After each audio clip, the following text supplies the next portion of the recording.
Avatar Fire and Ash is James Cameron's return to the Avatar series and the world of Pandora, the project which has taken up all of his creative career this century, the third one to be exact. And there's still room for more?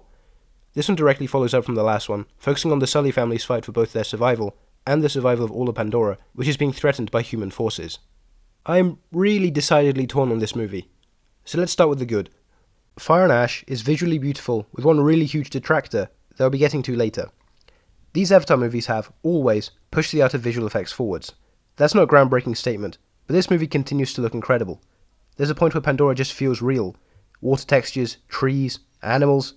It's absurd to imagine that these settings are made entirely with computers. If immersion is the only thing that really matters with the Avatar franchise, Cameron succeeds. Almost. This mastery of digital effects then makes the spectacle of it all really breathtaking in a way which most action movies aren't.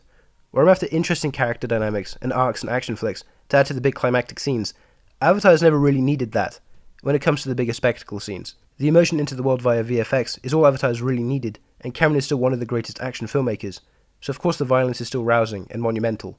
The performances in this one are also superior when compared to the other two movies, in my opinion. The script this time allows for a little more fleshing out of certain characters. Sam Worthington gives what I would consider to be his best performance to date as Jake Sully this time round. Following the death of his eldest son in the last movie, Jake is finally more of a complicated character, having to make more morally grey decisions, which Worthington plays up the internal conflict of. It takes the baton he left hanging at the end of Way of Water and runs with it as far as Cameron's script allows. Zoe Saldana, as she has since the very beginning, continues to carry the brunt of the emotional weight of the narrative as Neytiri, who acts as Jake's foil, having an opposing arc to that character and being the audience's lens to the Na'vi people. Neytiri's arc, from largely a pure hostility to an acceptance of parts of humanity, even when it is opposing her entire worldview, continues to be the most engaging part of these movies. But then I get to my two caveats.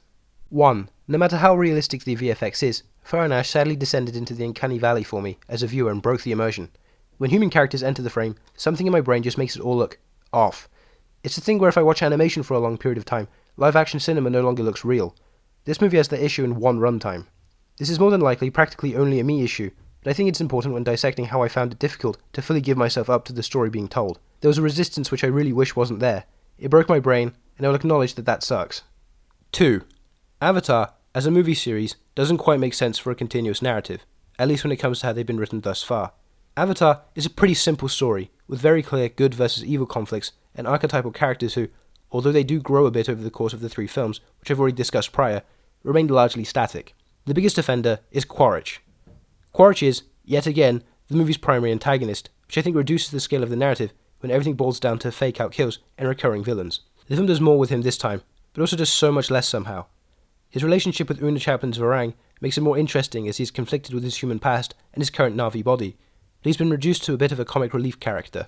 Stephen Lang still puts his all into the character, but his dialogue, which has always leaned towards the more comical in its cliched tough guy speech, which was charming in the original from 2009, is more quippy this time. There's a moment with the line with the makeup of, "Well, that just happened," which made me kind of roll my eyes. At the end of the day, Fire and Ash is James Cameron back at it with surprisingly engaging action cinema that is overlong and cumbersome between set pieces that, even when emotions hit, they're diluted by the end of the runtime. It's a mandatory theatrical release, because I doubt it would be as effective if viewed at home, but it is mostly for the Avatar fans, rather than casual viewers.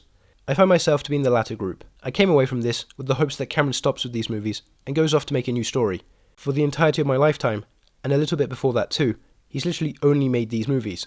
I won't be too opposed to more Avatar, but I would much rather prefer something new and fresh. Avatar, Fire and Ash. 3 stars. Well, that's all. Keep on watching movies and form your own opinions. See you in the next one.